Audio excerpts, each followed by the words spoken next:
So I'm Stephanie Wingo. I lead the Airborne Data Management Group, which is part of NASA Impact or NASA Odyssey, depending on what month you ask about the name. But I'm a UAH employee, and that is fortunately how I'm able to be here today. We will also hear from Sarah Lubkin, who is online with us over in the Eastern time zone. So thank y'all Eastern time zone folks for hanging on into the evening. And then we'll have some presentations to start our session with Jennifer Brennan as well as Peng here in the room.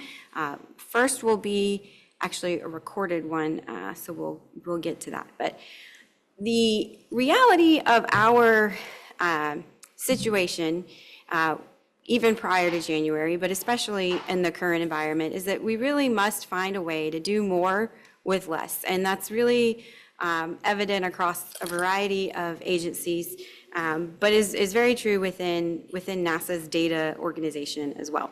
And we've had over many recent times and over a long time, a lot of attention and work that has gone in to promoting discovery of data and observations. How do people search for specific things that they're looking for, finding those, accessing those, using those with a variety of advanced tools, and then putting them into newer environments and newer technologies like cloud optimization and all of these things. But we really haven't spent, or at least haven't benefited from in the same way, from the provision of data sets and developing those initial data products and aligning those types of observations or those variety of observations to a consistent set of whether it's something as formal as a standard or even just conventions for data formats and particular metadata and all of these. And I work a lot with airborne and non-satellite observation, and this is certainly very true there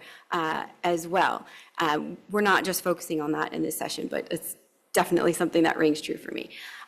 So as most of y'all, I'm sure know, there's quite a lot of resources available within NASA ESDIS and elsewhere that really go through lots of different ways of communicating things, but these are all really generally data user, end user oriented resources. So how do I go find these data? How do I work with these observations? How do I download this? How do I put it in my cloud environment and whatnot?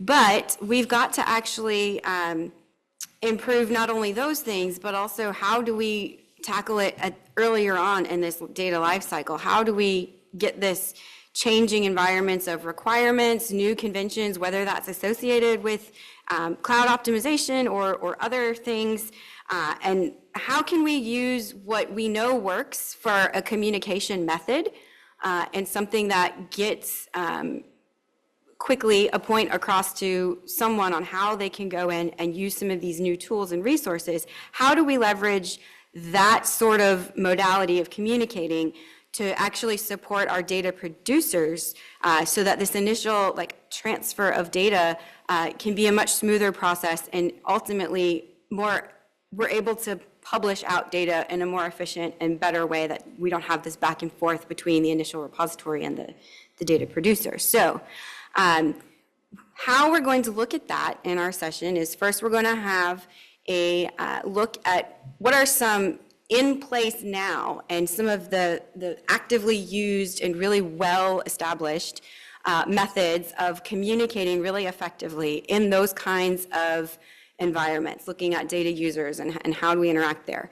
And then Peng here will go through an overview of just one example. There are certainly many, many other examples. We're just highlighting this particular one.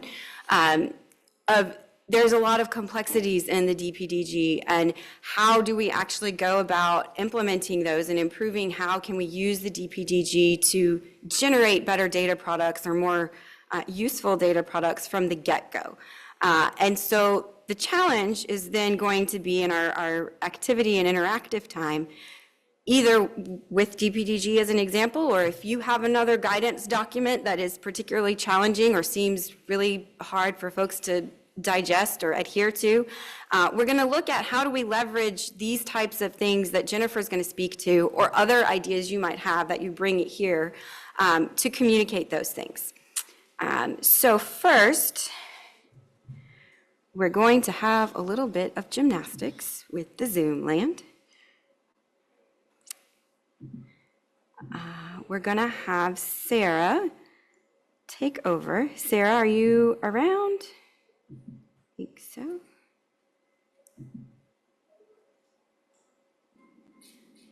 And yes.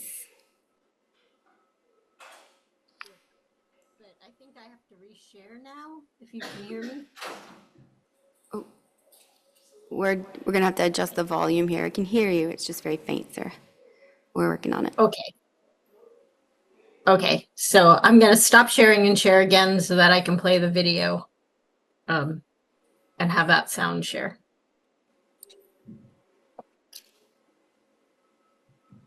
Share.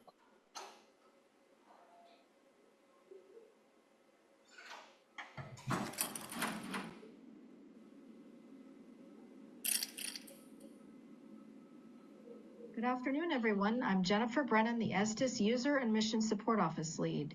I'm sorry that I could not be there either in person or virtually for this meeting. I've prepared a few slides, however, in support of this Doing More with Less session that outlines some of the current techniques that our team uses to convey technical-oriented requirements in a digestible, practical manner.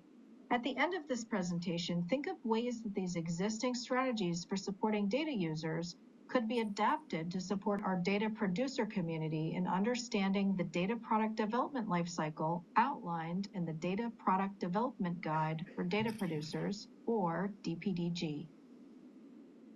Good afternoon, everyone. I'm Jennifer Brennan,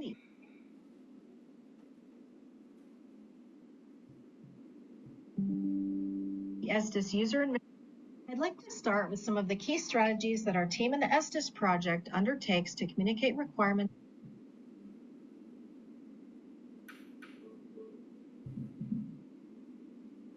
to our user communities. We take a people-first approach by actively gathering and prioritizing user input and user needs through multiple channels, including user working group meetings, user needs technical interchange meetings, and other inputs. Next, users can access a growing library of data training resources, including webinars and tutorials, as well as specialized community workshops and trainings like the ISAT2 theme-based data training series and the recent 2-day fundamentals for using hyperspectral and thermal Earth observation data workshop, and then last year, the airborne and field data workshop. As an enterprise, we've invested in hands-on data training materials like Jupyter Notebooks, video tutorials, and data-related feature content on NASA Earth data, like data tools in focus, data or tool-related blog posts, data and action features, and much more. The key is to offer the option for self-paced learning tailored to varied experience levels. We use a people-first approach with our NASA Earth Data Forum. This is where our diverse user communities, subject matter experts, and the science community can come together and engage with our Earth science datasets, services, and tools. In terms of learning spaces, our learning opportunities really represent a combination of both in-person, virtual, and hybrid participation formats. Beginner-friendly sessions lower the barrier to entry, while hands-on tutorials can deepen the technical knowledge for our data assets. These sessions allow users to learn how to work with our resources, ask questions, and build confidence.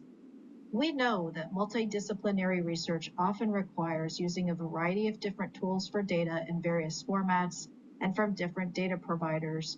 Through our enterprise tool convergence efforts, we are leveraging existing data discovery and data access tools to support a broader user base across multiple disciplines.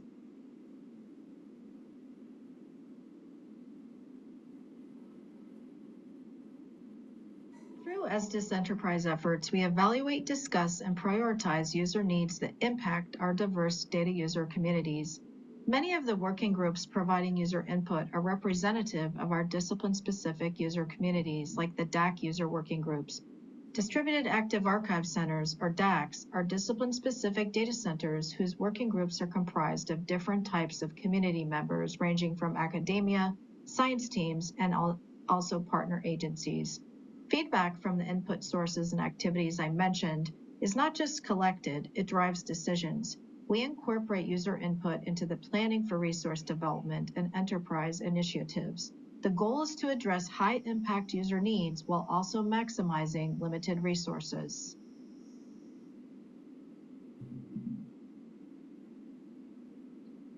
Now I'd like to expand upon my mention of on-demand learning and data training. Our Estes Monthly Data Discovery and Data Access webinar series rotates through the various earth science disciplines and helps data users with varying levels of experience learn how to find, access, and work with our earth science data holdings. Each month, subject matter experts from the data centers and/or science teams focus on a specific suite of data sets and their associated tools and services for working with the data. Or they may focus on a specific tool and its key features and functionalities. Recently, we have been developing and supporting community-specific data training workshops and quarterly trainings related to a specific mission. The next couple of charts highlight some of the user feedback from the ISAT-2 data training series. In this series, our team partners with the NSIDC DAC and discipline leads for the ISAT-2 mission science and applications teams. Through this series, each quarter we focus on a different product suite. The first event provided an introduction to the ISAT-2 mission, its objectives and measurements, and the next two focused on land and vegetation height data and the new bathymetry product. Coming the first week of August, we will hold another ISAT-2 data training focused on the Sea Ice product suite. These trainings provide an introduction to the product, showcase data discovery and data access tools, and workflows for working with the data, and highlight applications and use cases for the product or product suite.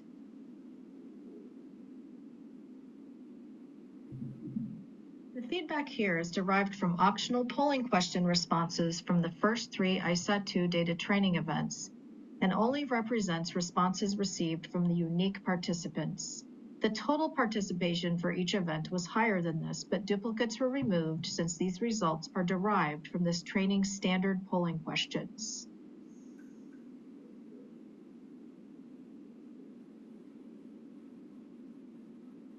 The ISAT-2 applications team and NSIDC DAC have used the user feedback like you see here regarding tools and platform preference to tailor and refine their data tutorials and workflows that are featured in each new training session.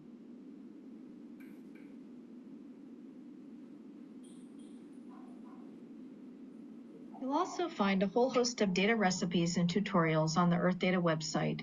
These resources range from text to video-based data recipes and tutorials and are designed to chunk complex information into smaller, more manageable pieces for users to complete specific tasks in their data workflows.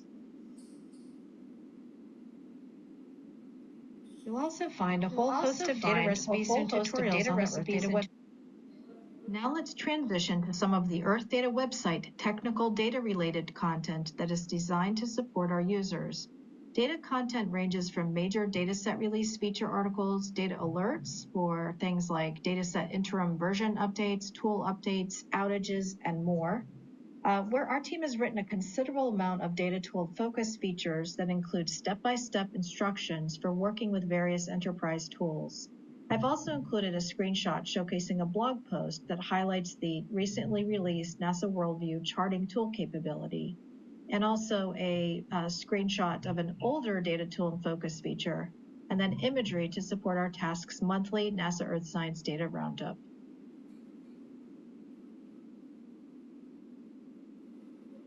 Now that you've heard about some of the current strategies for supporting data users, and before I transition over to Peng to provide an overview of the DPDG, I wanted to share some ideas for supporting data producers. First, our team will work with the DACs and use data producer feedback provided during community meetings to identify some pain points in the data product development lifecycle. We will then create data tutorials and tips, either in video or text format based on this feedback. Links to the longer format guide, cheat sheets, and best practices will be available. Another idea is to hold listening sessions with DAC subject matter experts and interested data producers to walk them through their specific challenges. I'm hoping some good ideas for possible topics can come from breakout sessions. Finally, we can leverage our existing capability to hold either general or very highly targeted webinars for data producers that focus on specific topics that affect many data producers. The first topic that was suggested by several data centers is how to assign granular level metadata. All right, well, I've come to the end of my presentation, and I would love to hear some feedback from all of you. Unfortunately, there'll be a delay in me receiving this feedback, but I really appreciate your feedback in advance. I'm interested in learning how you think we can leverage or adapt some of these strategies and ideas presented today for the benefit of our data producer communities. Thank you for your time this afternoon, and enjoy the rest of your meeting.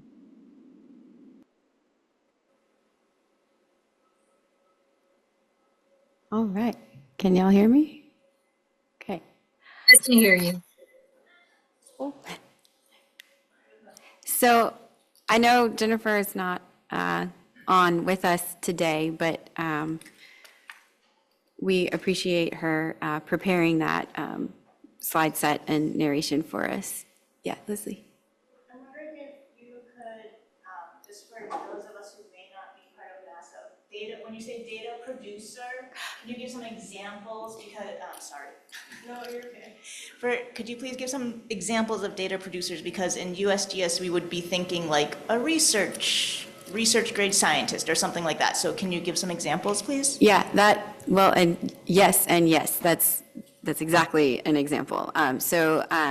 In our sort of lexicon, a data producer is exactly that, someone who's producing data in some way. So they're having a field campaign, they're operating instrumentation somewhere, maybe they're the PI on one of the satellite instruments or this sort of thing. So their group are those who, produce or maybe they're running like calibrations of some kind for a particular data product. And these are the folks who are generating the data products. It's not necessarily, like code just outputting it. It's a team in a lot of cases of folks. Thank you. This will help me think of more ideas, but can you briefly say how are they evaluated? Like, are they evaluated by their data publications or what? I know it can range, but can you give some examples? What kind of evaluation are we talking about? Like of the people or of the data products? Of the data producers, like what would motivate them maybe? The most common example, or really common example, is they're like a PI. Or Sarah, do you want to? Yeah, let's have Sarah. So I'll answer that.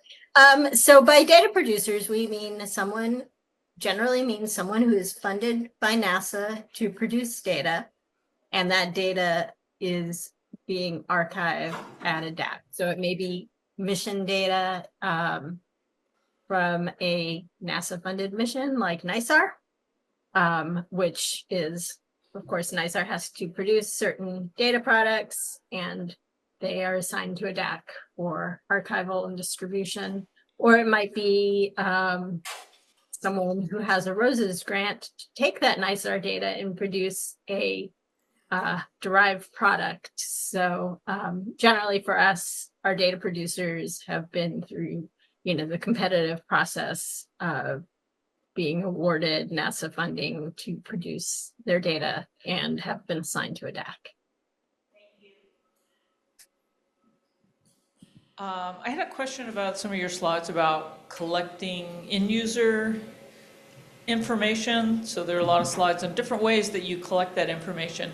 And I'm guessing these are not NASA people that you're collecting the information from. So what's involved with getting around the Paperwork Reduction Act? Because I'm at NOAA, and we are always told, like for our workshops, if there are non-NOAA people involved, don't do any surveys because we're not allowed to collect any information from people who are using our workshops or our data or anything. So I believe what Jennifer does is during her webinars, she may pose questions to the audience using something like Slido, and then she takes that information and considers it feedback. We also have, so each of our DAC has a user working group, which is made up of scientists who use that DAX data, and we get a lot of feedback from them, not necessarily as surveys, but through the conversation. We take detailed notes and we add that to our basically our database of feedback. And we do this through just when we interact with users, we take that feedback. We have a feedback, I don't know what I want to call it. It's basically a spreadsheet on my computer or my Google Drive right now. And we have a user needs team that goes through that, identifies what exactly those needs are, and is tracking how often we hear that need, so that we can really see which needs are the ones that need to be addressed. Does that make sense? But we're not going out and surveying people because we can't do that, because that's against the Paperwork Reduction Act. Yeah, I was on the user working group for the Langley DAC, and in addition to scientists, they had someone like me, which was a technical person, sort of looking at the effectiveness of the tooling and whether new technology was being utilized. Is that still the case, or is it's been like 5 years since I've participated, but just curious. Yeah, there's a variety of members of user working groups, but basically someone who uses the data in some way as part of where it's a significant part of their work, we hope.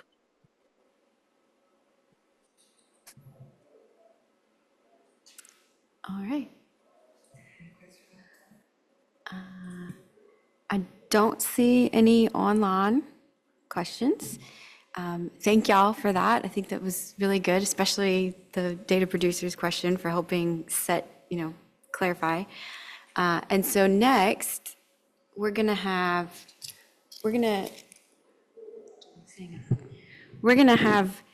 Ping give us her talk. I'm trying not to like grow long arms here.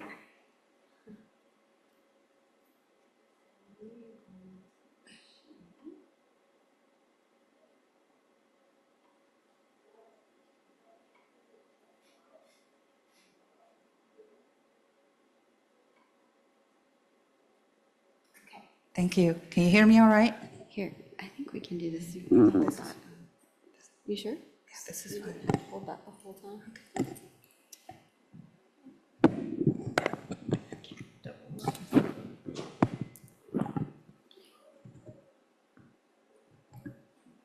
Everybody can hear me? Okay. Hi, everyone. My name is Payne, and I go with Payne, and Sarah and Stephanie have asked me to give overview of NASA's DPDG, and it's short for Data Product Develop Guide for Data Producers, and some of the activities we've been doing to improve its usability.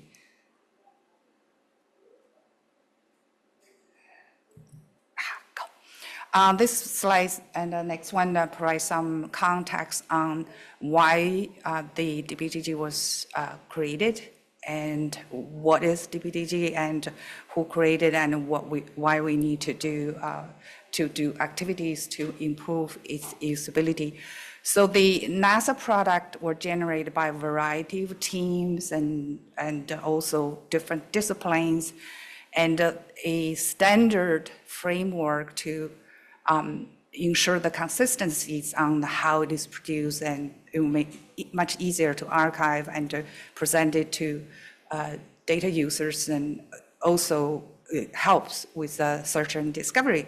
So when the DPDG outlined the best practices for the data producers when they develop the data product and transition to DAX, to archive, and the document was created by the DPDG working group, and was actually proposed by one of the then data archives, but system architect, Chris Lenny. He has since retired, and some of probably know him. And the chair was Rama, who's also retired, but he's still trying to be around, and also Peter. So I'm currently serving as a point of contact, and if you have any questions, and we use the Earth Data user form to get feedback. So if people have any feedback, they put their questions and requests there, and I would work with relevant people to get it addressed. So there are a number of versions. The first one was produced 2020, and now we're in version 2.02. And the difference between the version 1 and version 2 are adding the different data types, the airborne, for example, and also the cloud optimized data format, and then the Earth Data Pub, which is a unified gateway for publishing data for Earth science data. And they also had improved the crosswalk to UMF profile and the FAIR principles. So UMF profile are the model, the metadata model for the NASA data, Earth science data. And as I mentioned, that the current latest one was 2.02, and that has a better instruction in terms of how to submit feedback if you have one, and also the better link internally throughout the whole document. And here is where you can either download, or I have a short URL and QR code in case you're interested in it, take a look at it and read the PDF file. So here is a very high-level output layout of the document. It's about 86 pages, and on the left and the right are the table content, and the main sections are section 2, chapter 2 to chapter 8, and also appendix D and E are the ones contains main information for data producers. And I'm going to highlight some, the chapter 2 about the data product design. That's where before you start developing your data product, what are the design ideas and what are the requirements you should be aware of. And then there are extensive description of various different data product formats, and as well as the metadata. So in the metadata, they are also part of the section on how to capture the quality information, whether it's in the data product document or in metadata. And here are some of the drivers for why we need to improve the usability of DBDG. And over times and the best practices has become a more standard way of doing things. And there's a drive now trying to make it more standardized, so it become a sort of like requirements, quote unquote, for data producers. And the data producers, they are very busy and they don't have time to read 86 pages over and over to figure out what they are and what they need to do. So there's a kind of a learning curve to associate with the document. The most time when you develop a document, you're trying to be comprehensive. So there's a lot of learned knowledge behind it, and it takes time to kind of get that part if you ever do. So we have explored a number of the ways to make it easier for data producers. And like when they started for the science team to start doing the development, and sometimes the DAX would say, oh, here's DPDG, and read it to figure out what are the requirements, what you need to do, or whether it's a metadata field and all that stuff. So they make it easier for them to understand what are requirements, what are the practices they should pay attention to. Those are the reason behind why we try to explore the ways to present that information in a more straightforward and simpler way. So the training videos are the ones, one of the options. So Jennifer and her team will do a deep dive on that one, see how they could develop the training videos, maybe in segment, maybe in topics for data producers. And the working groups developed the DPDG recommendation checklist that basically take the whole documentations and look at what are the recommendations that come up. It's by chapter, and I have a figure on there. You can see a total of 138, and there's still a lot of information to have. And we are still thinking about how to simplify that one, but it's on the website currently. If people would like to get the comprehensive checklist, you could get to. So that kind of gets to the cheat sheet. So that's what I'm going to talk about in the next few slides. So this figure is in the DPDG. It's kind of give you this, data product develop life cycle stages, and each stages and what you need to do, and what sections or what chapters would good place to start it. So we really like this one. We wanted to kind of using that philosophy, but simplify the document and the content in the document. And when we were doing that, we got the guidance from the leadership, basically saying that we need to be more persuasive instead of like recommendations. So you need to say, you should do this. That's the language we actually use in the cheat sheet. And we have to balance the difference, the balance being comprehensive or concise. For example, when we thinking about the checklist, it's very comprehensive, but still, 135 of them is still a lot to go through. And the first version is out on Zunadu, and some of the fun fact, we had 238 downloads in the first week, and last time I checked, we had over 500 downloads. I really want to highlight is the fact the views and the download. So that means people actually, when they aware, they went there, they more likely download it. So that I'm very happy with that. Here is the architect of the layout, and we have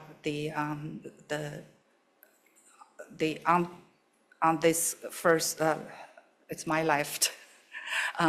So it's a data product development life stage based, and we have gone through there, maybe different way to define that. We feel like those are the 4 life stages that are important for the data producer, and also the handover to archives. And the next column is the key actions. That's what are the key actions you should look at it. So you don't have to see every one of them. The list, you can sort of take a look at it and see which one you're more relevant. The next column basically say what are the sections you would be relevant. You should pay, take a look at those sections. Initially, we wanted to put what are the things you should pay attention, and that easily become very expanded in scope. So we kind of decided we're going to stay back to say what are the relevant sections you need to look at it, and some of the comments in terms of the notes. And I'll give an example here for the design stage. Oh, this is definitely out of layout. Sorry about that. So the key actions we have break down into the data product specifications and the metadata, and also the DAG assignment in the design stage. That's the main topics we feel like you should pay attention under each categories, and we have identified some of the key actions you could do. For example, for the data product specifications, identifying user needs and the data tools and the services pertain or relevant to the product you're going to develop, and that's covered in the section 2.1. And for metadata, it's obviously fairly huge topic that's covered in the section 4, and there are also a number of the sub actions listed there. You can take a look at them and pick the one that's the most relevant to you. For the comments, we tend to provide the things that's descriptive, and also some are that we recommend data producer to do. For example, this particular one, we think data producer should establish contact with assigned DACs early on. And there are a number of things, for example, the level of services and the data deliveries and the publication, also discuss with the DACs in terms of the data formats and metadata in that nature. And also the Earth Data Pub was mentioned in one of the sections, so we also provide description, what does that mean? For this particular one, Earth Data Pub provides the detailed information. And here is where you can download the cheat sheet if you want, take a look at it, what we did and how we can improve. And this is just the first version, and I have a QR code there and also the short URL, and I think slides are linked in the Google Doc if you want, if you're interested in look at it afterwards. So I want to acknowledge that the work was carried out in support NASA Earth Science Data and Information System project at the Goddard. And Rama led the development of the checklist in collaboration with the Data Producer Resources Working Group. And I led the development of the cheat sheet, and with Rama and also Ed Armstrong from the PODAC at JPL. And we thank the member of the Data Producer Resource Working Group and the PODAC and also ESDS project for providing feedback to the cheat sheet. And thank you, and I'm glad to be here in person.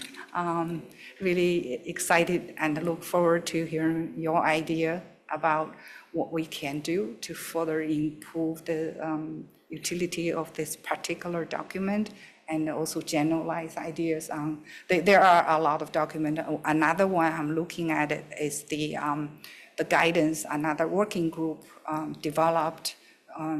The working group name is the Open Free Fair Working Group. So it's about the alignment with the fair. And I have a poster in the research showcase about improve the usability of DBGG and that document. So I'm very excited about hearing all the ideas and what we can do to help data producers and also DACs and the data managers. So I have my contact information if you wanted to stop by and say hi to me, and I know many of you, but I will be happy to meet other if you are interested in talking to me and learn more about what I do and what you do, and I like to know as well. I think that's all.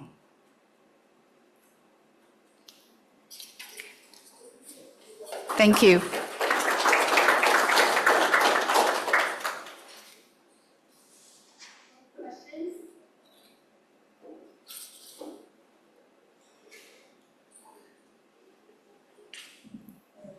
Thanks, Peng. It was very good. I'm wondering how much of this process could be translated into like a notebook, you know, like a Python notebook that would take the person through the workflow, you know. Parts of it could be, and maybe parts of it can't. But I just wonder in that way, they have sort of this workflow that's established that they can just tap into each time a new product is, has to go into the DAC. I think that's a great idea. Like they could just depend on the different stages they're on, and then look at what are the things, the requirements, or best practices they should be aware of. Yeah, that's a wonderful idea. Hold that thought. Don't forget that thought, that question. It'll come back. All right, any other questions or, let me check the, oh, who is, what is your name? That was Mike Daniels who's the question, or wait. I'm sorry, it was in the chat. I'm getting. Oh, Yeah, so- okay. somebody online would like to know. Yeah, there was okay. a question, I'm like, Yeah. whose voice was that? I guess we should pay attention to say name first. So it's okay. Okay. Oh, we have another. Thank you, Cassandra. How are we doing? So, hi. So at a past ESDSWG meeting, you presented a really interesting piece where you took a week and you built an AI chatbot that could answer questions about this. And that was a pretty high return for 1 week's work. And I was wondering, do you think that has any use going forward? And I thought it was pretty interesting. And I was thinking about documents that we have that are similarly obtuse and possibly even longer than 87 pages. And so, yeah, I was wondering if you thought there was any future utility in pursuing that. Oh, and my name is James Gallagher, and I'm from OpenDAP. Thanks. That's a good question. Yeah, we had fun putting that, and I think discussion was that in order to be useful, we need to do additional training, and then the fact, the number of the people potentially would utilize that may not be high enough to move forward. But that was one of the, obviously, a tool, especially fun to utilize in the future if it's needed. Yeah. So the question back to you, were you guys, I understood you were interested in explore that with the tool you guys were developing, and any update or just a quick one? Yeah, I didn't really have time to pursue it, but I'm very interested in that because we get a lot of questions and we have a lot of users that are very confused, and we have the several 300-page guides, and they're virtually impenetrable to a lot of people. And so even though the AI system didn't always produce the correct response, the actual intelligence, which is like me, I'm like upgrading myself to intelligence, but whatever, we don't always come up with the right answer either. So a computer that doesn't come up with the right answer all the time is probably not any worse than a human that doesn't, right? So anyways, so I was really interested in that because I thought, wow, well, this is a way that we could maybe get people to get answers to their support questions faster than we are now, and drop fewer support questions on the floor, which is really embarrassing. Just one last comment on that. So the response we had last year was pretty decent, and since then, I think ChatGPT had improved. So it will be interesting to go back to see whether it's better, less effort in training needed.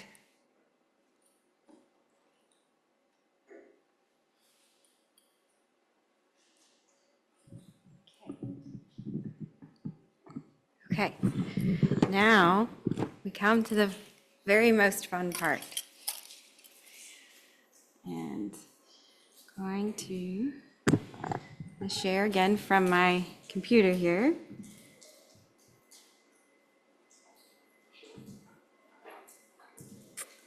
And so if you can get to the Miro link for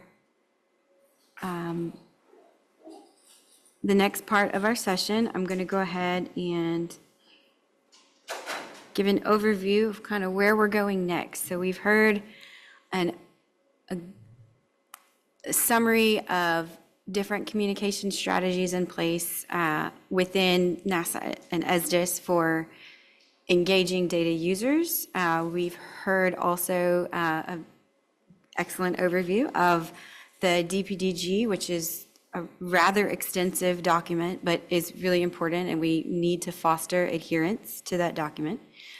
So what we're going to do now is take a look at how can we, whether we use DPDG or some subset of it or a different guidance document that is particularly problematic for in your workspace, we're going to look at what are some and identify what are some of the pieces of that that are particularly challenging or something that's often misinterpreted, things that could benefit from some, smoothing it out, making it a little more, distill it down so it's a little easier to digest and actually understand quickly and implement. After our individual time of doing that, we will divide into groups, and based on the numbers, I think we'll just have one group of folks here in the room, and we'll have one group of folks who are joining us online.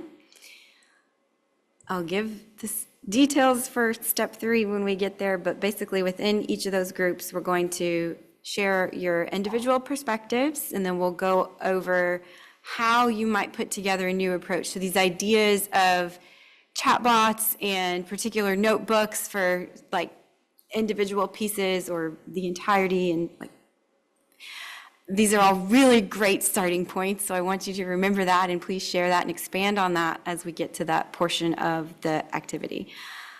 We'll come back, share everything out, report as a larger group, and complete a short retrospective activity as well. So I'm going to first go over where we're going to do all of those things. So you can join on the Miro board. It looks like several folks are already here.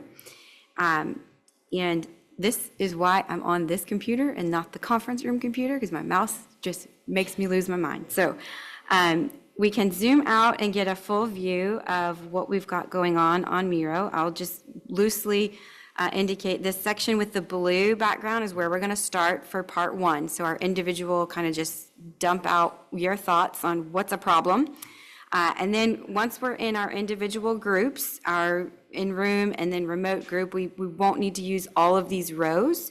But the very bottom one here is an example I went through for each of those portions for the step 3 activity, and we'll talk about that again. And then at the end, we'll go over to this nice little box for our retrospective. So I'm going to set a short timer here for just a few minutes, and what I'd like is for, if you have an idea, and there are some specific directions if you zoom in under each piece. We're completing step 1 first here. Think of something that you have either worked with, encountered, provided to, or given to a data producer or that line of individuals or groups, and it's not really helping, or it's either too long, or maybe it is super technical, and for the right audience it's perfect, but in the context of who you're needing to provide that to, it's just not quite sticking. You can identify it as either a piece of the DPDG, and I just have one example here. I have a couple example stickies throughout the Miro board. So yeah, just kind of have at it. I see some of y'all already going. That's wonderful. Just keep going. So these should be little stacks. You can just grab one of the, if your sticky stack does not seem to be working, just try a different one. Oh, there's some. Okay. Yeah, some of these I was trying to pull out earlier. So yeah, I'll set a timer for a few minutes and I'll be quiet, and then we'll come back and take a look at where we are.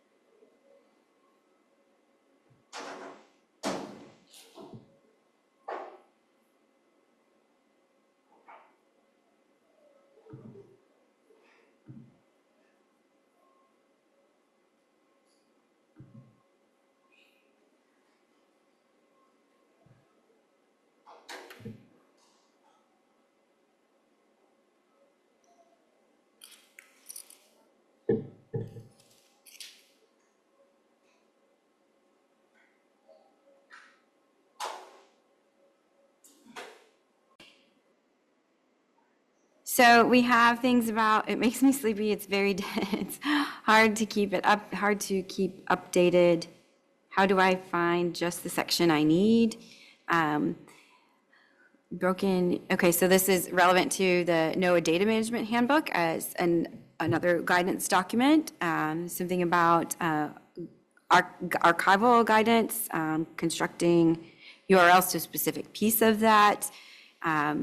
Looks like clarity for navigating, vague tool. Okay, so a lot of information, things that are needed in order to use it or to implement it. And then like an issue of, what do I rely on most if there are like conflicts in what you're being advised to do here. Then another one on, let's see, gold standard science EO guidance. No, okay. And then a lot of questions about how this applies to data producers and where data can be archived if not out of bat.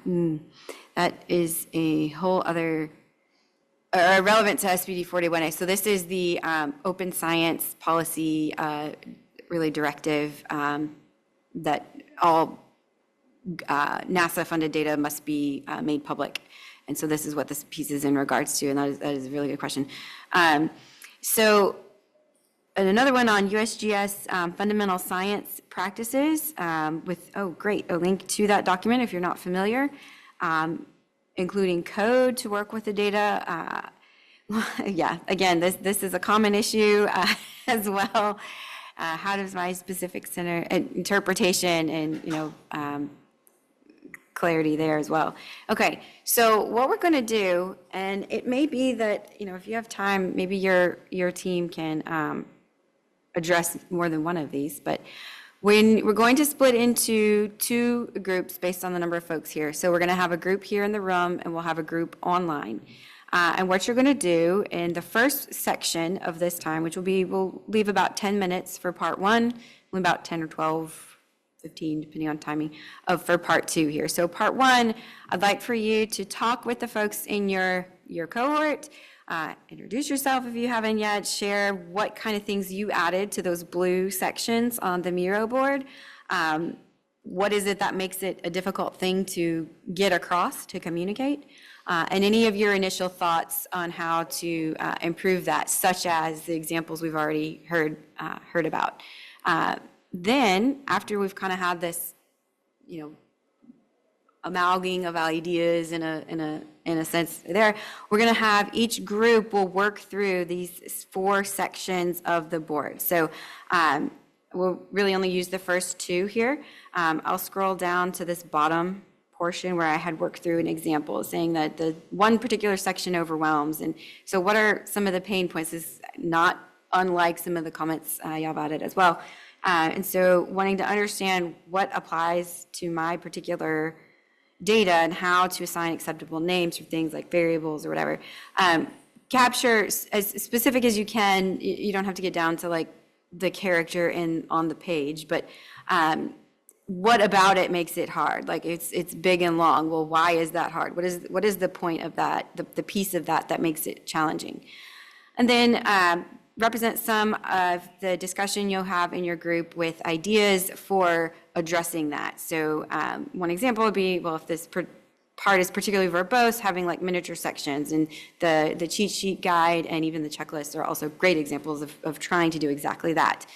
And so another idea that Peng mentioned for the DPDG specifically is, potentially developing these short videos with Jennifer and her team to help make things a little bit more digestible as well.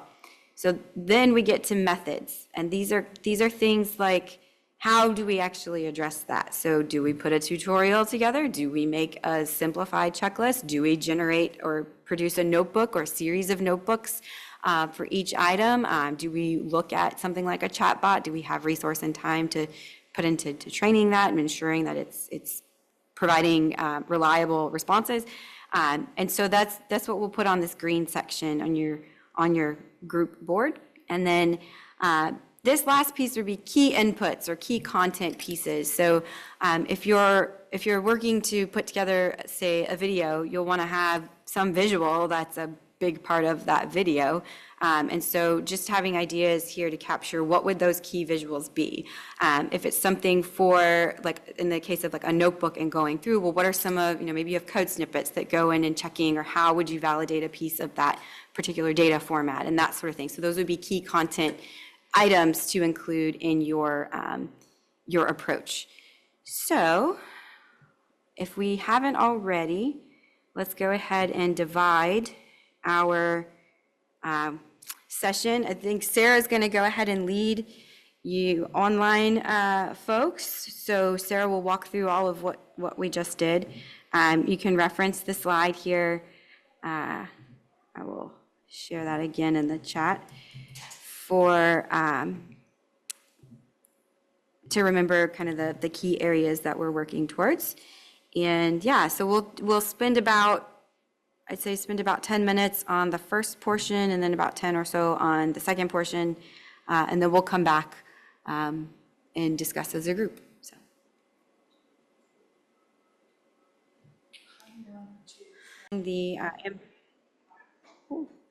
Thank you all. I'm encouraged seeing the stickies that are just abounding on these sections here. So I really appreciate that. Are y'all seeing that? Yeah, okay. So before we give sort of a summary and oh.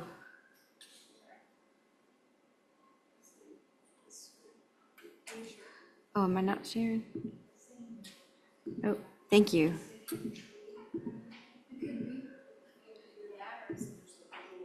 The better? Work? Okay.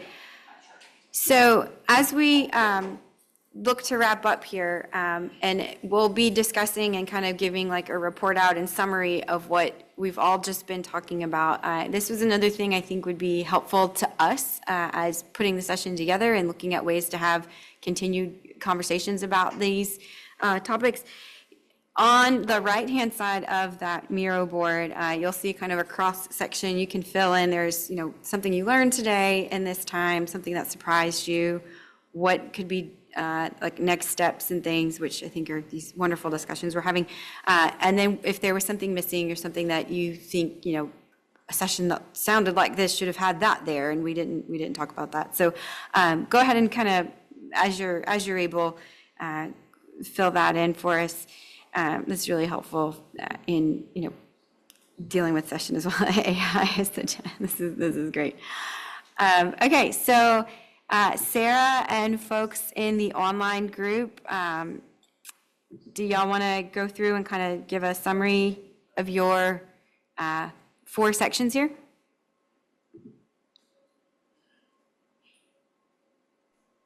Does someone who's not me want to speak?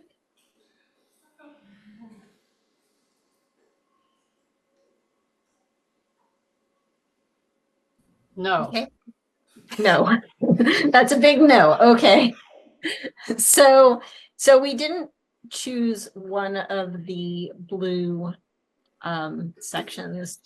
Instead, we said, it sounds like everybody has these big technical documents that people have difficulty understanding, that are wordy and difficult to read through. What are things we can do to make those easier? And the first thing that was suggested was, oh, well, why doesn't someone from a different agency look at that and see, as to, yeah, you're using your jargon and your agency specific language, and maybe if someone else reviewed it, they'd give some feedback. There were issues with that and problems, but I think the thing was, I think the idea from that was that you need to have someone who's not specialized read it, and maybe have technical writers and communication specialists be involved in the process to make sure it's translatable outside of the group that uses this language on a daily basis. Yeah, and so part of also engineers writing for scientists, things like that. A data manager is writing for scientists and engineers, so same thing, communication experts would help. Let's see. I think a NOAA suggestion was training for data managers to ensure they're familiar with their handbook. I think lunch and learns was another suggestion. And then as methods, and we weren't sure whether this was an idea or a method, but using artificial intelligence to scrape the document and then be able to answer questions about what it is you're trying to do in your language and in a friendly way. Also, training series was another thing. And I think the key input from all of us was using language that can be understood. Anybody want to add anything that I left out?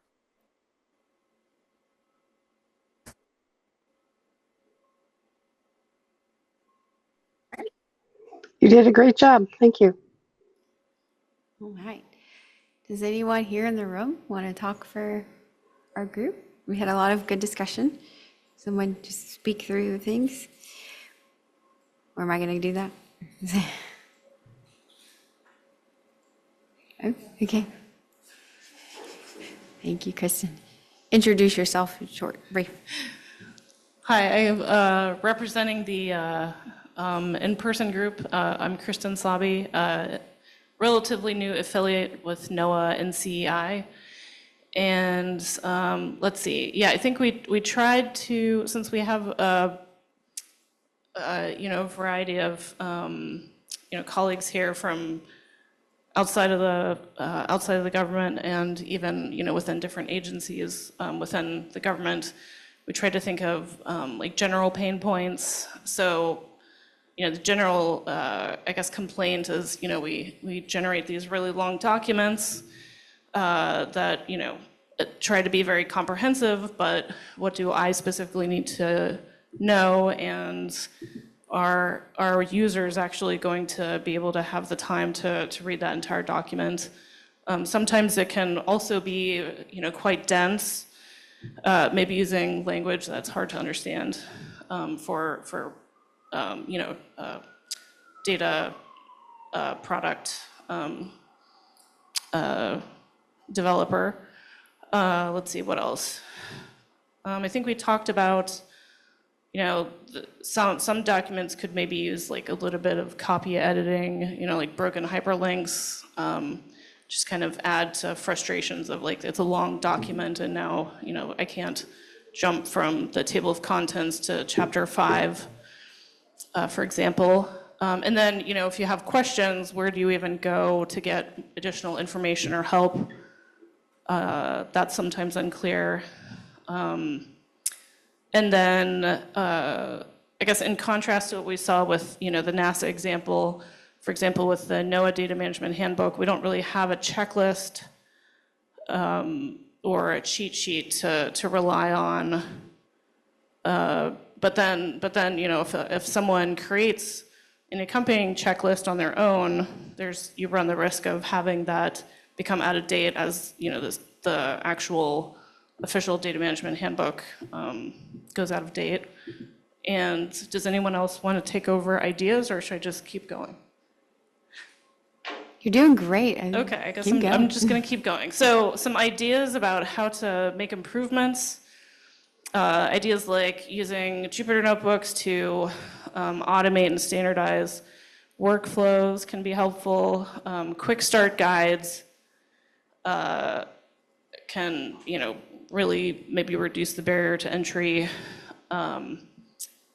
If the resource is available, maybe having a chatbot or some sort of interactive help to find the information you're looking for. We also talked about, the need to, the desire / need to have the documentation be AI ready. And let's see, maybe have some sort of checklist Visuals are always good, so something like a visual overview. What else would we have?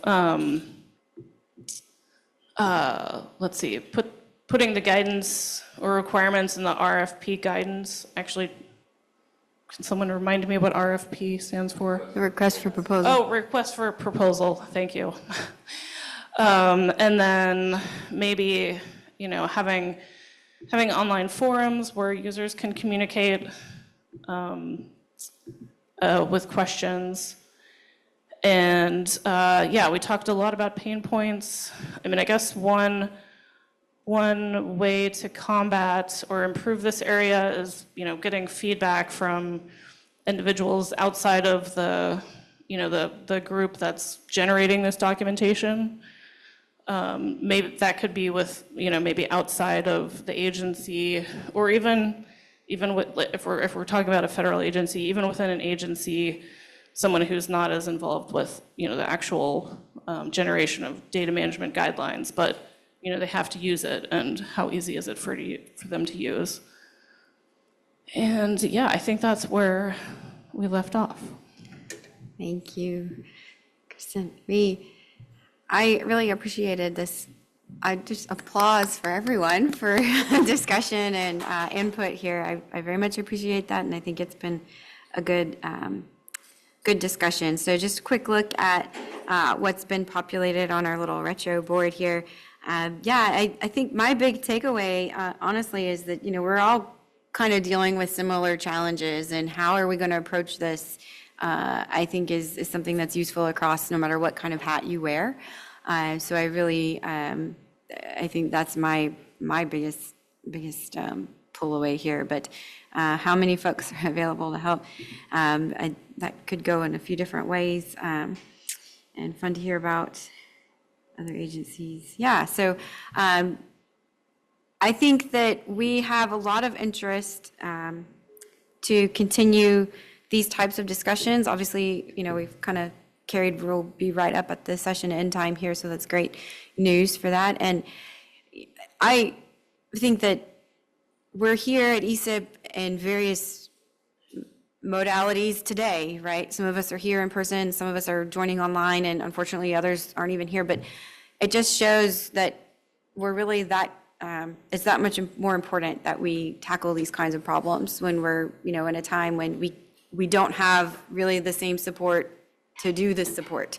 So we have to streamline how much effort and work and resource is required to still provide those same levels of service from our repositories, from our data stewardship professionals. And so I think trying to, pull off this session in the whatever way we had to do it is kind of a little metaphor in some ways. So, but yeah, I really thank everyone for coming. We will continue, and do ensure that you've signed in on the session document. As we move on, we'll like to let y'all know, and we'll have these continued Q&A type sessions and these other discussions, not necessarily specific to NASA, so that we can continue to share our ideas and improve how we communicate these things to our data producers across the enterprise.